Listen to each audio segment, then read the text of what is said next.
Hello students, a very good morning to all of you. Now students, as you know that we have studied our grammar topics. So in that grammar topic, some grammar topics are related to your poetry. Okay, you are having the poetry section in your textbook. तुमच्या टेक्स्टबुकमध्ये तुम्हाला poetry section असतो बरोबर. मग त्या poetry सेक्शनच्या related काही grammar topics असतात, जसं की rhyming words. Okay, so from that grammar topic which are related to your poetry, that is one is figure of speech. Figure of speech हा जो ग्रामर टॉपिक आहे तो तुमच्या पोएट्रीच्या रिलेटेड असतो. there will be question like determine the figure of speech from the following lines of poem. म्हणजे तुम्हाला काही पोएमच्या line दिल्या जातील आणि त्यातून तुम्हाला कोणतं फिगर ऑफ स्पीच आहे ते तुम्हाला ओळखायचं असतं. अशा प्रकारे क्वेश्चन असतो. Sometime in stanza there will be question like determine the figure of speech from given poem. एक स्टांजा दिला जातो आणि त्या स्टांजामधून तुम्हाला फिगर ऑफ स्पीच डिटरमाइन करायचं असतं, म्हणजेच ओळखायचं असतं. So now let we start with figure of speech. First of all figure of speech means what, ज्याला आपण मराठीमध्ये शब्दाचे अलंकार म्हणतो. फिगर ऑफ स्पीच ज्याला मराठीमध्ये शब्दाचे अलंकार असं बोललं जातं. नाव अलंकार म्हणजे काय तर दागिना बरोबर. तर why we should wear any ornaments we wear to improve our beauty. Correct. आपण एखादी ऑर्नामेंट म्हणजे दागिने बरोबर. आपण एखादा दागिना किंवा ज्वेलरी किंवा ऑर्नामेंट कशासाठी घालतो, because if we have to increase our beauty, आपल्याला जर आपलं सौंदर्य वाढवायचं असेल तर आपण दागिने घालतो. त्याच प्रकारे for the poem or for the poetry, if poet want to increase the beauty of poem, then the poet or poetess adds something into the poem, that is figure of speech. To increase the beauty of poem, poet or poetess adds something to increase the beauty of poem, that known as figure of speech. In simple word, it is always used, figure of speech always used in poem for improving beauty of poem. Remember one thing, figure of speech always comes in poem only. Figure of speech हे नेहमी poem मध्येच असतं, हे लक्षात ठेवायचं. So why we use figure of speech in poem, because to increase the beauty of poem. Okay, poem म्हणजे कवितेची सुंदरता वाढवण्यासाठी, कवितेची शाब्दिक सुंदरता वाढवण्यासाठी. लक्षात घ्या, कवितेची शाब्दिक सुंदरता वाढवण्यासाठी जे शब्द ॲड केले जातात किंवा ज्या प्रकारे शब्दरचना केली जाते, थोडक्यात कवितेची शब्दरचना अशा प्रकारे केली जाते की त्यानुसार कवितेचं शाब्दिक सौंदर्य वाढतं, त्याला फिगर ऑफ स्पीच किंवा अलंकार असं बोललं जातं. Now there are many types of figure of speech, but for you, तुमच्यासाठी आता अभ्यासासाठी टिल द 10th स्टँडर्ड, तुमच्या 10th स्टँडर्डपर्यंतच्या अभ्यासासाठी तुम्हाला 8 फिगर ऑफ स्पीच आहेत. Okay, now first is simile. Simile त्याला आपण उपमा अलंकार मराठीत म्हणतो. सिमिली म्हणजे उपमा अलंकार. इन मराठी और Hindi you have already learn may be that figure of speech. Figure of speech तुम्ही मराठी आणि हिंदी या लँग्वेजमध्ये ऑलरेडी शिकलेले असणार आहेत बरोबर. तर सिमिली म्हणजे उपमा अलंकार. The next is metaphor. Metaphor means रूपक अलंकार. ओके, पर्सोनिफिकेशन मीन्स मानवीकरण अलंकार. देन ऑक्झिमोरन मीन्स विरोधाभास. देन ॲपस्ट्रॉफी मीन्स संबोधन. देन अलिट्रेशन मीन्स अनुप्रास अलंकार. देन हायपरबोला मीन्स अतिशयोक्ती अलंकार. And last is repetition means पुनरावृत्ती अलंकार. नाव these 8 figure of speech are there for your study. Till the 10th standard. आता तुम्हाला 10th स्टँडर्डपर्यंतच्या अभ्यासासाठी हे 8 प्रकारचे फिगर ऑफ स्पीच आहेत. Remember one thing, I repeat the definition of figure of speech or what is mean by figure of speech. Figure of speech, it means the word poet or poetess add into the poem or the sentence structure of poem is added into the poem to increase the beauty of poem, that sentence structure or that words known as figure of speech. Okay, तर figure of speech म्हणजे हे काय, दुसरे शब्द कोणते तरी, जसं आपण पार्ट्स ऑफ स्पीचमध्ये बघितलं की एखादा शब्द नाऊन असतो, प्रोनाऊन असतो, अशा प्रकारे वेगळं काहीही फिगर ऑफ स्पीचमध्ये येत नाही. फिगर ऑफ स्पीच म्हणजे काय, तर ज्या सेंटेन्समध्ये जशा प्रकारची शब्दरचना असते, तर प्रत्येक 8 फिगर ऑफ स्पीचमध्ये in this 8 figure of speech, every figure of speech contains different sentence structure only. तर या 8 फिगर ऑफ स्पीचमध्ये काय असतं, तर प्रत्येक फिगर ऑफ स्पीचमधलं सेंटेन्स स्ट्रक्चर हे वेगळं असतं, इतकाच फरक असतो. Now let start with first simile. तर पहिल्यांदा आपण सिमिली म्हणजेच उपमा अलंकार यापासून सुरुवात करूया. So simile means what, comparison is made between 2 different objects having at least one common thing. It means if the line is given of poem, okay, so from that line there is a comparison. In that line or from that line there is a comparison between 2 things having at least one common thing. म्हणजे जी कवितेची line दिलेली असते, त्या कवितेच्या लाईनमध्ये 2 गोष्टीमध्ये तुलना केलेली असते आणि त्या 2 गोष्टीमध्ये तुलना करताना एक कॉमन थिंग किंवा एक कॉमन गोष्ट लक्षात ठेवून त्या 2 गोष्टींची तुलना एका कवितेच्या लाईनमध्ये केलेली असते, तेव्हा तिथे कोणता अलंकार असतो, सिमिली म्हणजेच उपमा अलंकार. नाव here I will tell you one trick how to recognize the simile figure of speech. आता तुम्हाला मी एक ट्रिक सांगते की फिगर ऑफ स्पीच सिमिली तुम्ही कसं ओळखाल. नाव if in the sentence there is a word like so, like, as, but, now in the line words like so, like, as, but या प्रकारचे शब्द जर का लाईनमध्ये आलेले असतील आणि त्या लाईनचं फिगर ऑफ स्पीच तुम्हाला ओळखायचं असेल, then that time that line's figure of speech is simile figure of speech. Now let's see example, then you will understand.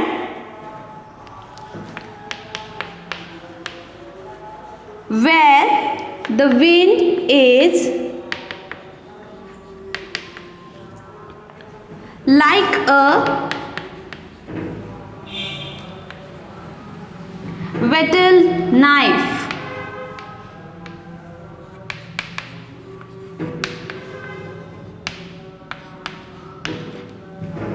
Now see the sentence. This sentence is from poetry only. Okay, हे sentence जे आहे ते एका कोणत्या तरी कवितेतलं आहे. तर line is what? Where the wind is like a whetted knife.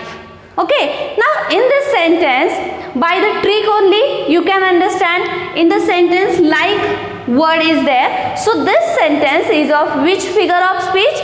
Simile. Now how you will understand? Now first of all, simile's definition is what? There is a comparison between 2 things by taking one common thing. 2 गोष्टीमध्ये तुलना केलेली असते, त्यामध्ये एक गोष्ट common असते. Common म्हणजे एकसारखी, त्या 2 गोष्टींमध्ये एकसारखी एक गोष्ट असते आणि अशा 2 गोष्टींची तुलना. तर इथं तुलना कशाची केलेली आहे? Here is comparison between wind and knife. Wind and knife, वाऱ्याची आणि चाकूची तुलना इथे केलेली आहे, बरोबर. नाईफ म्हणजे चाकू किंवा सुरी आपण म्हणतो. So here is comparison between wind and knife by the similar word is whittled. Whittled म्हणजे धारदार. ओके. नाव आता कॉमन थिंग काय आहे, कवी काय म्हणतोय की वारं हे एखाद्या चाकूप्रमाणे धारदार आहे. Where the wind is like a whetted knife. Whetted knife म्हणजे धारदार. ओके. सो कवी म्हणतोय वारं हे जसं की एखाद्या धारदार चाकूप्रमाणे आहे. म्हणजे इथं तुलना कशाची झालेली आहे, here is a comparison between wind and knife by taking common thing whittled. Okay, so here is which figure of speech? Simile. हे झालं. आता तुम्हाला यावरून कंपॅरिझन आहे इथं लक्षात आलं. कंपॅरिझन वरून जरी नाही लक्षात आलं तरी ट्रिक लक्षात ठेवायची की if in the sentence words like so, like, as, but, then there is which figure of speech? Simile figure of speech. Now next figure of speech, that is metaphor.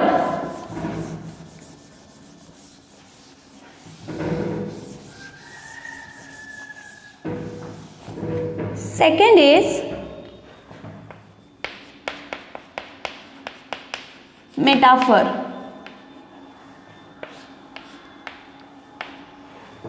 Now in simile figure of speech, what we have seen, there is a comparison between two things by taking one common thing. आपण सिमिलीमध्ये काय पाहिलं की तिथं दोन गोष्टींमध्ये एकसारख्या गोष्टीने केलेली तुलना असते, बरोबर. दोन गोष्टींमध्ये जेव्हा काहीतरी एकसारखेपणा असतो तेव्हा त्या दोन गोष्टींमध्ये केलेली तुलना, दोन गोष्टींमधला एकसारखेपणाची केलेली तुलना, हे आपण सिमिलीमध्ये पाहिलं, बरोबर. Now in the metaphor comparison is made between two different objects without using any comparison word. Now in the metaphor there also is a comparison. आता मेटाफर म्हणजेच रूपक अलंकार, मेटाफर म्हणजेच रूपक अलंकार. तर मेटाफर या अलंकारामध्ये सुद्धा कंपॅरिझन म्हणजेच तुलना असते. But comparison is made between two different objects without using any comparison word. आता इथं सुद्धा तुलनाच केलेली असते परंतु त्या वाक्यामध्ये कोणताही कंपॅरिझन वर्ड म्हणजे तुलनात्मक शब्द वापरलेला नसतो. Here also the comparison between two things, but there is no use of any comparative word. कोणत्याही तुलनात्मक शब्दाचा वापर न करता दोन वस्तूंमध्ये तुलना केलेली असते. Okay. Listen one more time. Comparison is made between two different objects without using any comparison word. Without using any comparison word in the metaphor, there is comparison between two things. Okay. In the metaphor also and in simile also there is a comparison. आता don't get confused. In the simile there is a comparison between two things by taking one common thing. Okay, by or with the help of one common thing there is comparison between two things in simile, and in metaphor there is comparison between two things but without using any comparative word. तिथं कोणताही comparative word चा वापर केलेला नसतो. where in metaphor. Now here also one trick. If in the sentence words like is, am, are, has, have. Now these words are known as auxiliary verb. हे तुम्हाला माहितीच आहे, ऑक्झिलरी वर्ब आपण पाहिलेले आहेत. So is, am, are, has, have, were, these are the auxiliary verb. Now if in the poetry or in the poem sentence these auxiliary verbs are there, then that time which figure of speech there will be? Metaphor. एखाद्या कवितेच्या लाईनमध्ये ज्या लाईनची तुम्हाला figure of speech ओळखायची आहे त्या लाईनमध्ये जर का हे ऑक्झिलरी वर्ब, हे असं नाही आपण ऑक्झिलरी वर्ब कॅन, कुड ते आपण पाहिलेलेच आहेत बरोबर. मग त्या ऑक्झिलरी वर्ब पैकी कोणताही ऑक्झिलरी वर्ब जर आलेला असेल तर there is a metaphor figure of speech. Now let's see one example. She have a flower face. She have a flower face. Now here is a comparison of her face to the flower. आता इथं त्या मुलीच्या तोंडाची, चेहऱ्याची तुलना ही कशाशी केलेली आहे तर फ्लॉवरशी केलेली आहे. Here is a comparison of face and flower. बरोबर. इथं कशाची तुलना झालेली आहे तर चेहऱ्याची आणि एका फुलाची. बरोबर. म्हणजे या कवितेच्या ओळीतून काय लक्षात येतं की तिचा चेहरा एखाद्या फुलाप्रमाणे आहे. बरोबर. शी हॅव अ फ्लॉवर फेस म्हणजे तिचा चेहरा हा एखाद्या फुलाप्रमाणे आहे किंवा तिचा चेहरा हे एक फूल असल्याप्रमाणे आहे. म्हणजे इथं तुलना कशाची झालेली आहे तर face and flower. But here is no any comparative word. पण इथं कोणत्याही कंपॅरेटिव्ह वर्डचा वापर केलेला आहे का? No. But then also you will come to know here is a comparison. आता इथं कोणत्याही कंपॅरेटिव्ह वर्डची रचना केलेली आहे का? नाही. परंतु लक्षात येत आहे काय की इथं फ्लॉवर आणि फेस या दोन्हीची तुलना झालेली आहे. तिच्या चेहऱ्याची तुलना ही एका फ्लॉवर सोबत झालेली आहे. म्हणजेच अशा प्रकारचे जर सेंटेन्स असेल की ज्यामध्ये एका वस्तूची किंवा एखाद्या गोष्टीची दुसऱ्या वस्तूबरोबर किंवा दुसऱ्या गोष्टीबरोबर तुलना होते, कंपॅरिझन होतं, but there is no use of any comparative word, then that time this figure of speech known as metaphor. And one more is, if the line is containing any auxiliary verb, then that time that figure of speech known as a metaphor. आता यामध्ये कोणता auxiliary verb आलेला आहे? Have. Correct. She have a flower face. Have म्हणजे असणे. बरोबर की नाही. मग she have a flower face, have use of auxiliary verb, and here is a comparison between two things without using any comparative word, so this figure of speech known as metaphor. Okay, now next figure of speech, that is personification.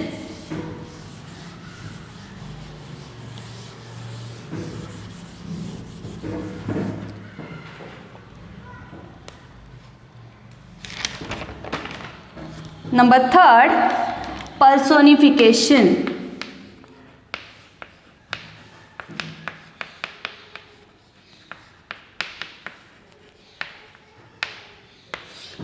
Now what is mean by personification?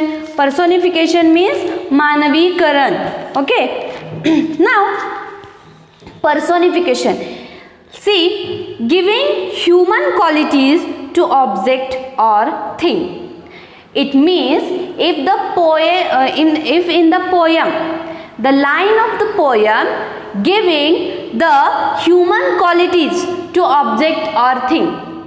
Human qualities, मानवाच्या ज्या काही qualities असतात, बरोबर, मानवाच्या human qualities, मानवाच्या qualities ह्या कशाला दिल्या जातात? एखाद्या वस्तूला किंवा एखाद्या गोष्टीला किंवा एखाद्या निर्जीव वस्तूला.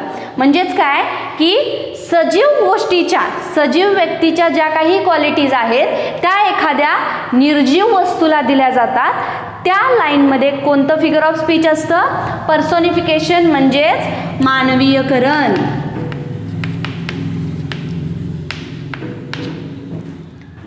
ओके. आता यामधूनच तुम्हाला या मराठी वर्डमध्येच कळतंय मानवीयकरण. मानवीयकरण म्हणजे काय? Human being. बरोबर की नाही.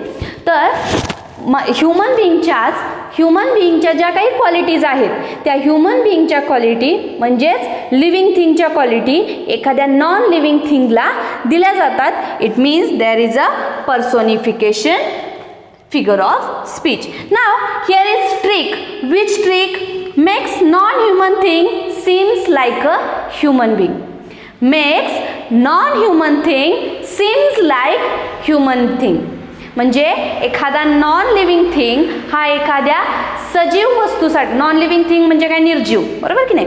तर एखादी निर्जीव वस्तू ही अशी भासवली जाते की ती सजीव आहे, बरोबर. एखादी निर्जीव वस्तू ही कल्पकतेने, बाय द इमॅजिनेशन.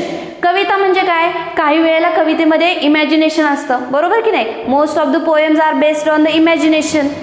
बऱ्याच कविता ह्या इमॅजिनेशनच्या आधारावरती असतात. मग by the imagination it seems like non living thing seems like living thing. एखादी कल्पक दृष्टीने कविता अशी मांडली जाते की एखादी निर्जीव वस्तू ही सजीव भासवली जाते. त्यावेळेला कोणता अलंकार असतो, personification. Now let's see example. Laughter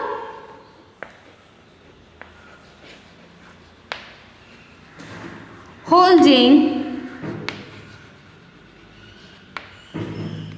both her sides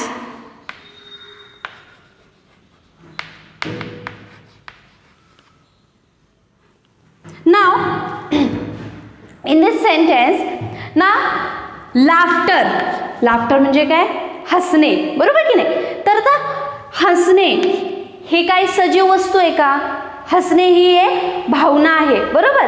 आता या सेंटेन्समध्ये लाफ्टर हा सब्जेक्ट आहे, बरोबर. मग आता सब्जेक्ट, आपण सब्जेक्ट आणि प्रेडिक्टमध्ये ऑलरेडी पाहिलेला आहे की सब्जेक्ट कधी असतो, जेव्हा एखादा नाऊन, प्रोनाऊन किंवा एखाद्या वस्तूचं नाव ते सब्जेक्ट असतो, बरोबर की नाही. मग सब्जेक्ट जेव्हा एखादं नाऊन किंवा प्रोनाऊन असतो, परंतु इथं सब्जेक्ट काय दाखवलेला आहे, लाफ्टर. या सेंटेन्समध्ये सब्जेक्ट काय आहे, लाफ्टर. लाफ्टर ही एक सजीव वस्तू आहे का, नाही. लाफ्टर ही एक भावना आहे किंवा आपली एक प्रतिक्रिया आहे, बरोबर की नाही. मग laughter is a subject but it seems like a living thing. It is a non living thing but it seems like living thing as a subject. Laughter हा सब्जेक्टच्या दृष्टीने इथं घेतलेला आहे, म्हणजेच नॉन लिव्हिंग थिंगला लिव्हिंग थिंग बनवण्याची कल्पक दृष्टी आहे. So here is known as personification. One more example we will see. The wind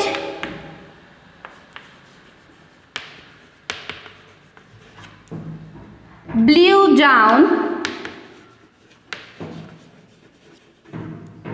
to the earth. The wind blew down to the earth. Now, in this sentence also the wind is subject, but it's a non-living thing. आता wind ही living thing आहे का, नाही. पण त्याला qualities कशाची दिलेली आहे, सब्जेक्टची. म्हणजे एका सजीव वस्तूची क्वालिटी देऊन तिथं सब्जेक्टच्या जागेवरती द विंडला ठेवलेला आहे. म्हणजेच which figure of speech, it is a personification. Now next is ऑक्झिमोरन.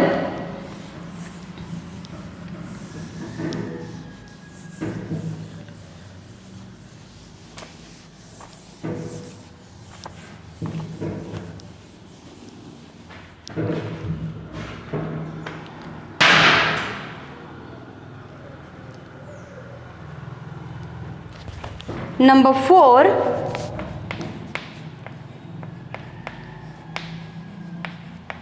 oxymoron. Now, in oxymoron, there is two opposite qualities are added to the something. एखाद्या कवितेच्या लाईनमध्ये दोन ऑक्झिमोरन म्हणजे काय, विरोधाभास अलंकार. आपण त्याला मराठीमध्ये म्हणतो विरोधाभास अलंकार, बरोबर. तर two opposite qualities are added to the something. दोन विरुद्ध क्वालिटीज एका सेंटेन्समध्ये काहीतरी सांगण्यासाठी ॲड केलेल्या असतात, म्हणजेच which figure of speech, oxymoron. Two opposite qualities. आता इथे तुम्हाला ट्रिक काय आहे, अपोजिट वर्ड्स. ट्रिक काय आहे की तुम्ही सेंटेन्समध्ये जर का अपोजिट वर्ड्स आले, trick is opposite words. If you will see the opposite words in the line, then you have to write this figure of speech is of oxymoron. जर का तुम्हाला त्या लाईनमध्ये दोन अपोजिट शब्द म्हणजे विरुद्धार्थी शब्द, बरोबर की नाही, जर का तुम्हाला लाईनमध्ये विरुद्धार्थी शब्द दिसले, opposite words you will see in the line, then you will come to know that this figure of speech is of oxymoron figure of speech. Now let's see example. His new friend is pretty ugly. His new friend is like pretty is pretty ugly.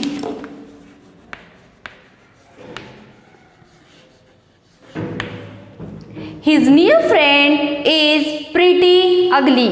म्हणजे त्याची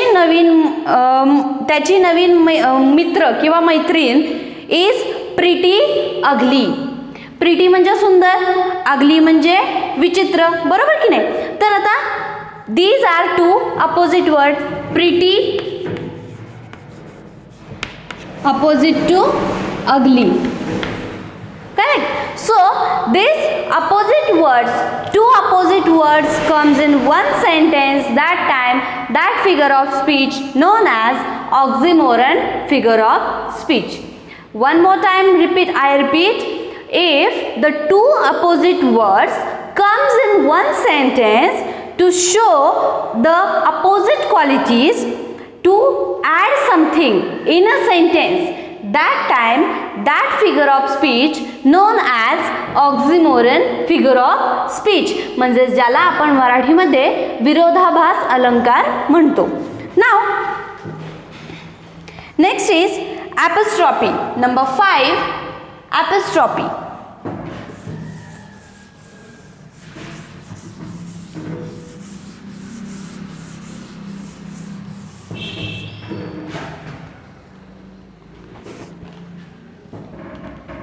Number 5, apostrophe.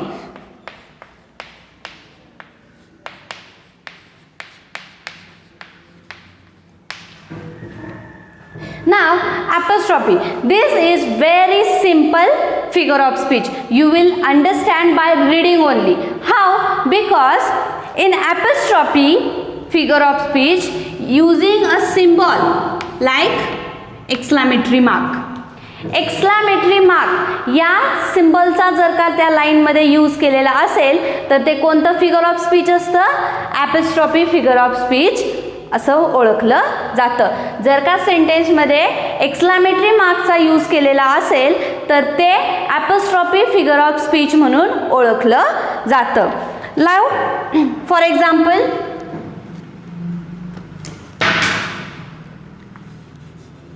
O what a night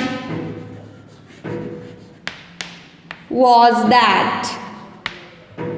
What a night was that. Oh, what a night was that. म्हणजे अरे बापरे काय ती रात्र होती, अशा प्रकारे आपण मराठीत म्हणतो, बरोबर की नाही. So this figure of speech known as apostrophe figure of speech because in this line there is use of exclamatory mark.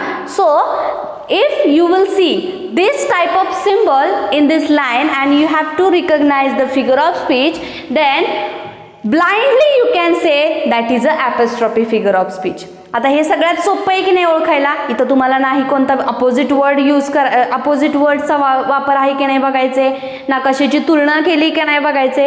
You no need to see anything like there is comparison between two thing, if there is any comparative word, if there is any opposite word, nothing. Only you have to see that if there is a exclamatory mark like symbol, exclamatory mark सारखं जर symbol दिसलं तर ते कोणतं figure of speech आहे? Apostrophe figure of speech. Now next is alliteration. Number 6.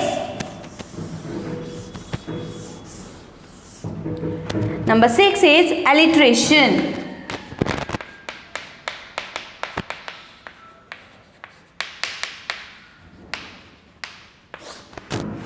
alliteration. Now having some consonant sound and repeating of letter. आता तुम्हाला English अल्फाबेटमध्ये vowel sound आणि कन्सोनंट साऊंड माहिती आहेत बरोबर. From ABCD A to Z, जेव्हा ABCDच्या अल्फाबेटमध्ये A पासून Z पर्यंत A-E-I-O-U हे लेटर्स आहेत वोवेल्स बरोबर की नाही. A-E-I-O-U हे 5 लेटर वोवेल्सचे आहेत. मग हे सोडून A to Z पर्यंत असणारे बाकीचे जे सगळे साऊंड आपण कन्सोनंट साऊंडमधून ओळखलं जातो बरोबर. by removing A-E-I-O-U, remaining all the letters known as consonant sound. बरोबर की नाही. मग जर का एखाद्या लाईनमध्ये रिपीटिंग ऑफ कन्सोनंट साऊंड असेल, having some consonant sound by repeating, जर का कवितेच्या ओळीमध्ये कन्सोनंट साऊंड हे रिपीटेड केलेले असतात तर तिथे कोणतं alliteration, figure of speech. If there is a consonant sound by repeating, then that figure of speech known as alliteration. Now let's say example.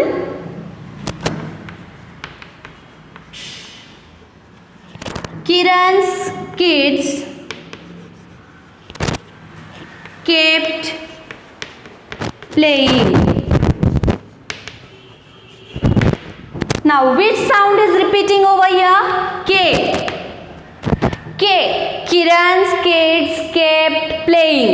इथं के चा उच्चार पुन्हा पुन्हा झालेला आहे बरोबर. म्हणजेच एखाद्या कवितेच्या ओळीमध्ये एखाद्या कन्सोनंट साऊंडचा उच्चार, आता तुम्हाला काही वेळेला हे असं, आता इथं डायरेक्टली के तुम्हाला दिसतंय रिपीटेड झालेलं, पण काही वेळेला उच्चार करताना जे तुमचे स्वर आहेत त्या स्वरांचा उच्चार इथं जरी वेगळा दिसत असला तरी उच्चार करताना समान होतो. जसं की काही वेळेला इथं सी दिसतं पण उच्चार करताना स असा होतो, एसचा उच्चार होतो. दिसताना स्पेलिंगमध्ये सी दिसतं पण उच्चार करताना एस होतो. काही वेळेला स्पेलिंगमध्ये एस दिसतं पण उच्चार करताना सी होतो. अशा वेळी सुद्धा कोणतं फिगर ऑफ स्पीच, तर alliteration, because there is a repeating of any sound. तिथं कोणत्या तरी साऊंडचं रिपीटिंग झालेलं आहे, even S or even C, तिथं साऊंडचं रिपीटेशन झालेलं आहे. मग कोणत्या साऊंडचं, तर कन्सोनंट साऊंडचं. Here is repetition of consonant sound.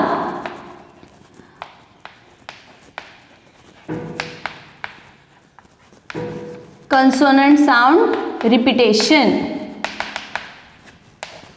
This trick keep in mind, consonant sound repetition is there, then that figure of speech is known as alliteration figure of speech. In this sentence, Kiran's kids kept playing. K, K, K. Here is a repetition of K consonant sound. So, this figure of speech known as alliteration figure of speech. Now, number 7 is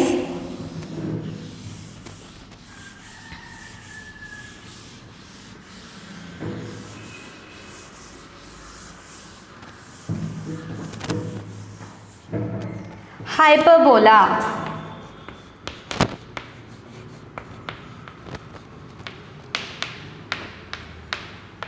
Now see, the spelling is Hyperbole, but then also we have to pronounce it hyperbola, not hyperbole. Okay, here is E, but then also we have to pronounce it A. इथं जरी E असेल तरी आपल्याला pronounce करताना ए असं pronounce करायचंय, hyperbola. Okay, now in this figure of speech give exaggerated statement to bring out emotion, excitement. Hyperbola means what? If the sentence is containing any excitement, any happiness, जर का एखाद्या सेंटेन्समध्ये काहीतरी एक्साइटमेंट असेल, excitement म्हणजे तुम्हाला माहिती आहे की एखाद्या गोष्टीबद्दलची आतुरता किंवा उत्सुकता आपण म्हणू शकतो. मग if in the sentence give exaggerated statement to bring out emotion, excitement. एखाद्या सेंटेन्समधून काहीतरी भावना किंवा एखादी आतुरता, उत्सुकता असे व्यक्त झालेली आहे असं दिसत असेल, then that figure of speech known as hyperbola. Remember, give exaggerated statement to bring out emotion, excitement. सेंटेन्समधून जर का इमोशन आणि एक्साइटमेंट बाहेर होते तुमच्या बोललेल्या वाक्यामधून किंवा त्या कवितेच्या ओळीमधून, तुम्हाला जर का इमोशन किंवा एक्साइटमेंट बाहेर आलेली आहे असं वाटत असेल, तर that figure of speech known as hyperbola. पुन्हा एकदा लक्षात घ्या, तुम्हाला जर का त्या कवितेच्या ओळीमधून एखादी भावना, मग ती कवीची भावना असेल किंवा त्या कवी लिहिणाऱ्या कोणत्या तरी व्यक्तीची भावना किंवा एखादी एक्साइटमेंट, इमोशन और excitement is shows in the line of poem, then that figure of speech known as hyperbola. Emotion आणि ट्रिक काय आहे? In this hyperbola figure of speech there is trick that if you will see the any emotion और any excitement, then that figure of speech known as hyperbola. Now let's see example. I died laughing.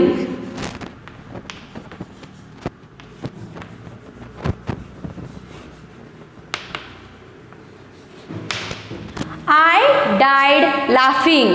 म्हणजे आता इथं काय आहे, एक emotion, एक भावना व्यक्त झालेली आहे. कोणती? हसण्याची, आनंदी होण्याची भावना व्यक्त झालेली आहे. लाफिंग, लाफिंग हा हसण्यासाठी शब्द वापरतो आपण. हसणे ही एक भावना आहे, बरोबर की नाही? मग इथं आय डायड लाफिंग म्हणजे मी हसून हसून मेले, अशा प्रकारे आपण मराठी त्याचा अर्थ होतो. आय डायड लाफिंग, मी हसून हसून मेले. मग यामध्ये कोणतं figure of speech? Hyperbola, because here is a emotion is coming out like laughing. Which emotion is shows in this line? Laughing. हसणं ही एक भावना या लाईन मधून दिसत आहे, म्हणून this figure of speech known as hyperbola. Now last figure of speech for your study, that is repetition.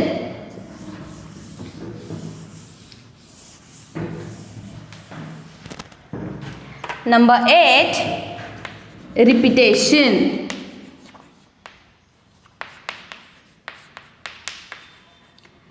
Repetition म्हणजे पुनरावृत्ती.